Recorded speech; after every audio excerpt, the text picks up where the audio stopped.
Hello YouTube, welcome back to part 4 of episode 2 of Let's Play Back to the Future the game. Trixie? Yeah? We're trying to convince Trixie to I really like your voice. Thanks. You should hear me when I ain't so under the weather. You're sick? Oh yeah, sore throat. That's why I'm giving cue ball so many extended solos tonight. I kinda wondered about that. What's a nice gal like you doing with a guy like Tannen? Oh, kid ain't so bad. He just takes some... Hey, Toots, any chance you could sing that can number? The guys really love the way it shows off your, assets. Whatever you say, kid. And quit lazing around. I ain't paying you to yak with the drunks. You ain't paying me at all, you bum. What were we talking about again? Do you know Sister Christian? I don't do religious tunes. Hey, your songs seem to have a big effect on Officer Parker over there. I am humbled and gratified that my musical gifts have fallen upon such receptive ears. Okay. I don't care. What are those? Are they lyrics for one of your songs? I haven't memorized them yet. So what do You were telling me what a great guy Kid is. Yeah, I guess he is a pretty crummy boyfriend. But until my insurance policy checks out, I guess I'm stuck with him. Insurance? Yeah. Look, I may not be the brightest bulb in the marquee, but even I know you don't break up with a creep like Kid without something to keep him from going all crazy on you. Oh, okay. What's this insurance policy all about? Are you kidding? There's only one person I trust with my secrets. But I ain't seen him in weeks. You don't mean... Artie McFly. Artie McFly. You know him? Not as well as I thought. Before he took a powder, Artie was tutoring me in all sorts of stuff. Etiquette, philosophy, accounting. He's a regular Renaissance man. He even had one of those smart guy professor's pipes, see? Can I borrow this? Sure. I've been secretly working on my get-out-of-kid card for weeks now. But Artie's the only one I trust to check my work.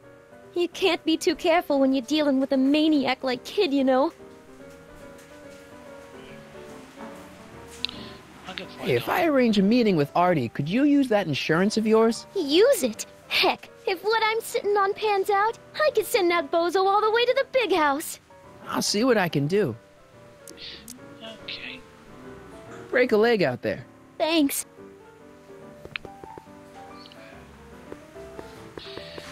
I get the feeling we can use... Hey, nice suit. Where'd you get it?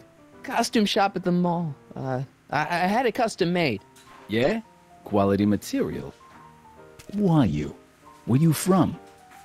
The name's, Sonny Crockett.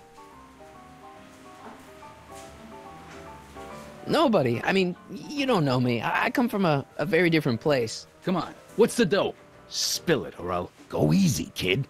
From the cut of the suit, I'm thinking he might be with the Valenti gang. Is that so? Yes? Prove it. You ain't leaving till you show me some bona fides. Wait, you ain't leaving till I get the dope on you. You really with the Valenti gang? Okay, yeah, we got that, because we got the... I've got a little something here that might convince you. Don't even blink. It's not a real gun. It's not a real gun, I swear. It's a gift from Don Valenti. See? To your family from mine, in gratitude for your continued service, J.J. Valenti. Looks like little Sonny Crockett here really is with the Sacramento boys. You got stones, Pee-wee. I like that. Have yourself a drink on the house. Matches. Put down your gun. You look like a moron. Okay, let's just put the timeline back to wherever it was. Hey, bartender. What'll it be? So about this, portrait gallery of yours. What about it? What's it all about? Who are those guys? The caricatures hanging along the wall of honor commemorate those who are no longer with us on account of having ticked off one Irving Kid Tannen. They're the guys the kids killed? Well, of course not. They're just a bunch of guys that Kid didn't particularly like, and that at a later date turned up dead. It's what do you call it? A circumstantial coincidence. Yeah. What are you drawing? Another celebrity caricature. You drew those? Prohibition ain't gonna last forever, bub. I gotta have a skill I can fall back on when all this goes away. Okay, draw me. Think you could do a caricature of me? Sure. Presto! That really doesn't look like me. I didn't have much to work with. Who are you working on now? Boris Karloff. What do you think? Not bad. Oh. I wanted to see Boris as well. Give me a drink. I'll have a drink. What's your poison? Peps. On second thought, forget it. Suit yourself. Thanks for the talk. Next time, order a drink. This ain't no library, you know. Okay, I think I've got to head out here. And hopefully use the pipe with Einstein to find Artie. Oh, Hey, Artie. He's back.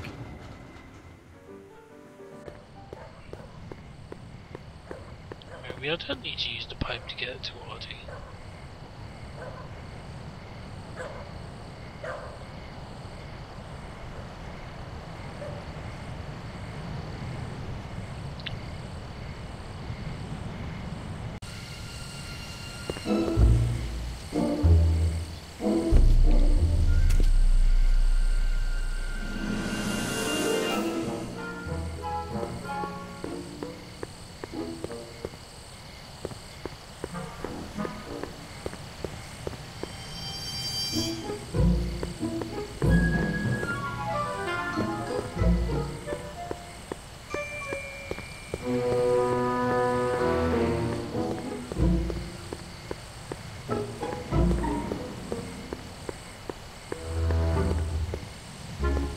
Sonny, you're just in time.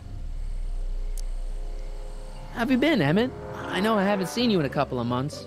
I'm great, and I owe it all to you. Really? Yes, that argument I had with my father during our jet drill experiment gave me the incentive to finally quit that dreary court job. I've committed myself full-time to a life of science. Yay! So, thanks for watching Einstein while I've been away. It's been a pleasure. He's proven to be a surprisingly willing test subject. It's almost as if he's been working with me for years. More like decades. What's the story with the little car and all this equipment? Einstein and I are conducting a few experiments with this 1/4 scale model to work out a few hitches in my planned demonstration at the Hill Valley Expo in a couple of months. A radio-controlled car? No. Well, yes, but there'll be so much more than that. It will amaze the world. Aha! Got it! Got what? I'll show you. Ready to go, Einstein?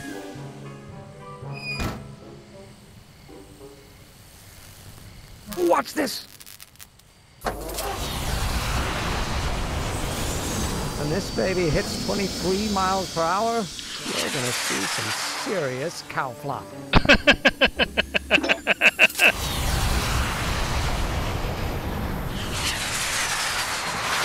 Einstein! Oh, Get him out of there! not to worry. I've got a fail-safe eject mechanism around here someplace. See? Nothing to worry about. Nothing.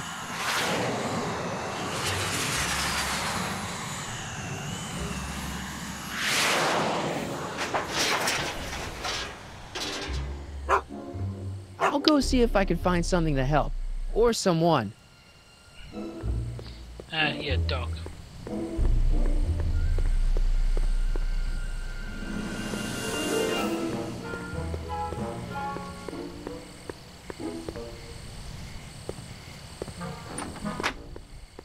Transients welcome.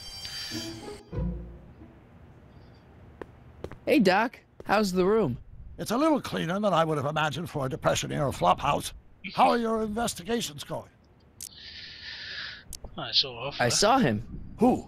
My grandpa, on a streetcar for just a second. Doc, we gotta find him. Why? Trixie thinks she's got something that could put Kid away, but Artie's the only one who can tell her for sure. I guess he's kind of her tutor or something. Ah, so that's the connection. When your grandfather disappeared from Hill Valley for 2 months, the bond between him and Miss Trotter was severed, eventually leading to a timeline in which Trixie lost the nerve to betray Tannen. Yeah? We've got to find your grandfather. Okay. Any sign of Artie? Haven't spotted him yet. Are you sure Tannen's supposed to be arrested by Officer Parker? The guy's a mess. Mess or no mess, I'm absolutely certain that Parker's your man. In fact, it's his arrest of Tannen that will eventually lead him to becoming Hill Valley's chief of police. That seems really unlikely.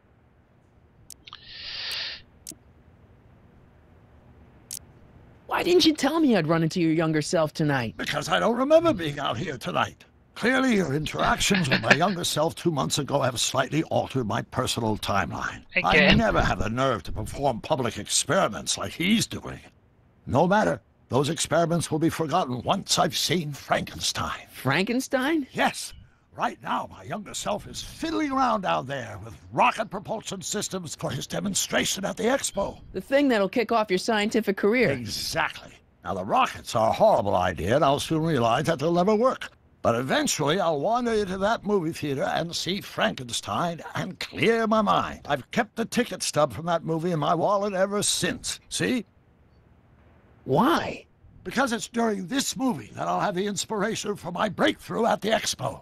It doesn't have anything to do with reanimating the dead, does it? Not the way you're thinking, no. But during that famous scene when Colin and Clive turned the wheel that raised that shrouded figure into the tower, and that bolt of lightning struck, well, let's just say more than one brain was reanimated that night. Emmett's not having much luck getting Einstein off the courthouse. I'm not surprised. Einstein's a smart dog, but heights give him the willies. What can we do? I've got it. What? Just get my younger self distracted, and I'll handle the rest. Oh yeah, of course you know how to climb up there, don't you, Doc? Where'd you park the DeLorean? I hid it in the DeSoto lot. Nobody's buying cars these days, so it should be safe in there. Hey, who did burn down Tannen's original speakeasy anyway? I still don't know. I'd really like to find out before we go home. Okay. I never did get a straight answer about why you came back to 1931 in the first place. It's, personal. When this is over, I'll tell you all about it. I'm gonna hold you to that, you know. Can you explain all this? I'm confused. It's very simple. In the original timeline, Timeline A, the speakeasy arsonist was never caught, creating one of Hill Valley's enduring historical mysteries. Okay.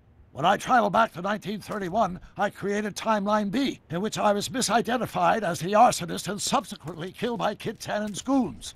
Einstein came with me, and somehow he ended up in the DeLorean when its failsafe mechanism triggered, sending it back to 1986. Which is where I came in. Precisely. We traveled back to June 14th, 1931, creating Timeline C, a world in which Carl Sagan wasn't rubbed out by Kid Tannen, but Arthur McFly was served with a subpoena. And shot by Kid Tannen's goons. Yes. So you jumped back in time 6 hours, creating Timeline D, saving your grandfather's life, but somehow preventing Kid Tannen from meeting his date with justice. Which is why the Tannens were so powerful when we jumped back to 86. Uh-huh.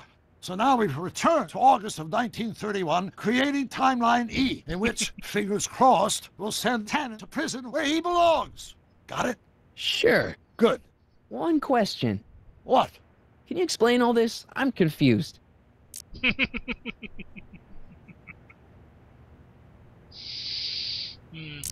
Why are Tannens always such jerks anyway? It's hard to say. Rogue Neanderthal genes in their DNA, perhaps. Okay, Doc. Okay, I better get back to fixing history. Be careful, Marty. At least we know the Doc.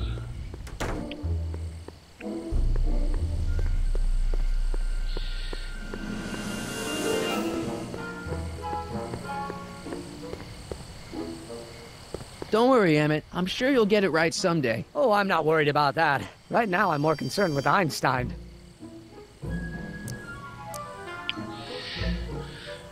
Why don't you take a break from Einstein Patrol for a minute? Maybe go see a movie or something. Thanks for the offer, Sonny. When once Emmett Lathrop Brown sets his mind on a task, nothing can distract him from his purpose. And right now, that purpose is rescuing your dog.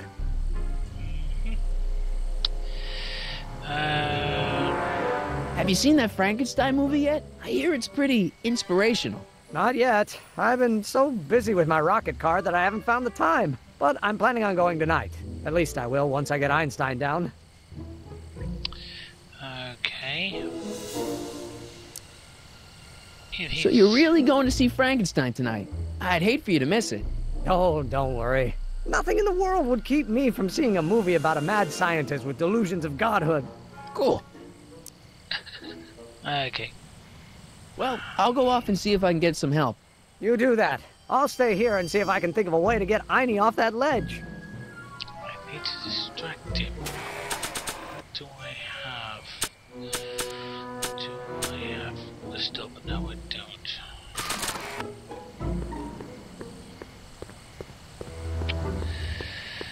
You know what? I'm gonna try something that's a bit weird, but that will have to wait until next time I play Back to the Future the game. Thank you for watching.